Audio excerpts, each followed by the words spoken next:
Shalom, Machane Stone. This is Sally Mayer from Yidreshet Lindenbaum. Really excited to be sharing some Torah thoughts with you during your amazing virtual program. I'm so sorry you guys weren't able to be together in person this year, but kol hakavod to your amazing staff for putting together a virtual program so you can still be connected.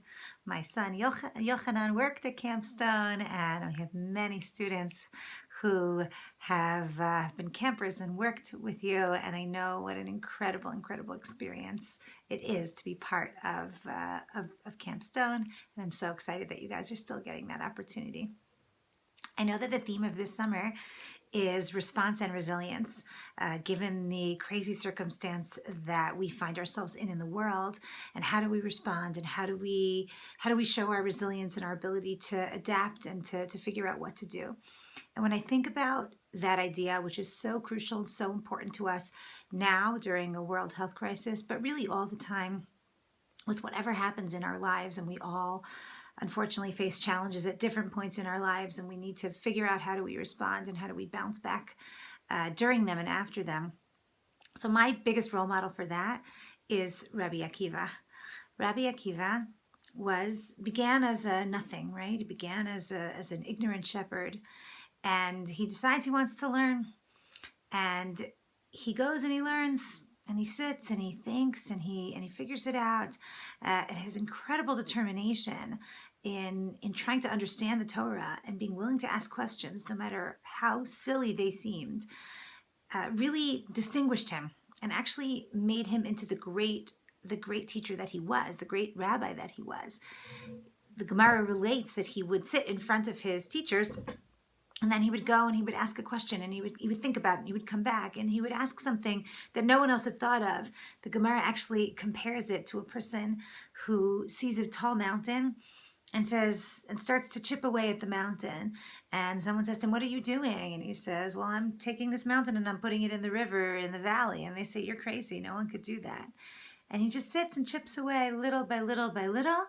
And when he gets to the last boulder, he rolls it into the valley, and essentially showing that incredible determination that Rabbi Akiva had, that incredible perseverance that he had, despite the fact that no one thought that he could do it.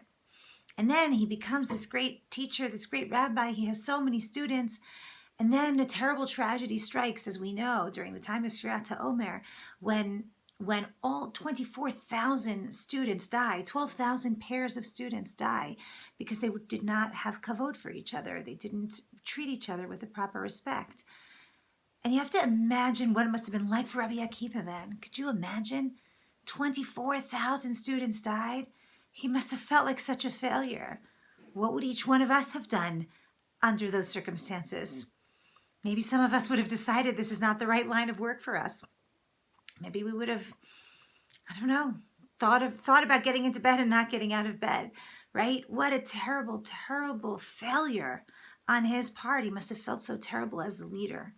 But that's not what Rabbi Akiva did. Rabbi Akiva decides to take 5 students, and he teaches those 5 students, and they rebuild the Torah. Those 5 students are amazing, great people that we've heard of. One of them is Rabbi Meir. That every Mishnah that has no attribution, if the Mishnah doesn't say, if Rabbi Yehuda Nasi didn't say who wrote that Mishnah, it's Rabbi Meir. That's how great Rabbi Meir was. One of them was Rabbi Shimon Bar Yochai, who was so famous to us as well. So Rabbi Akiva decided that he wasn't going to let anything stop him. He was going to get up and teach again. But it's not just that. There's something actually super interesting, a question that I've always had about Rabbi Akiva and that story. Rabbi Akiva, if I asked you, what is the main thing Rabbi Akiva is known for? What's his saying? Or I asked a kid at any age, right? What do we learn? What's Rabbi Akiva's big statement?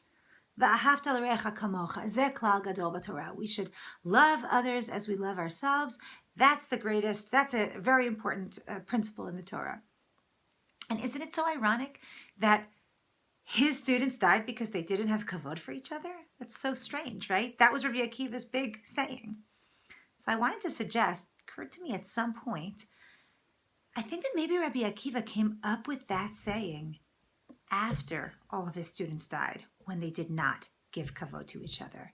Meaning that statement that Ahavta l'recha kamocha is such an important idea in the Torah was actually part of his response and resilience. It was actually part of what Rabbi Akiva learned from that crazy, terrible tragedy. Not only did he get up and rebuild the Torah by starting again and teaching students, but he also learned from that experience to emphasize a new message, to emphasize a message that he saw was crucial to the continuation of the Torah.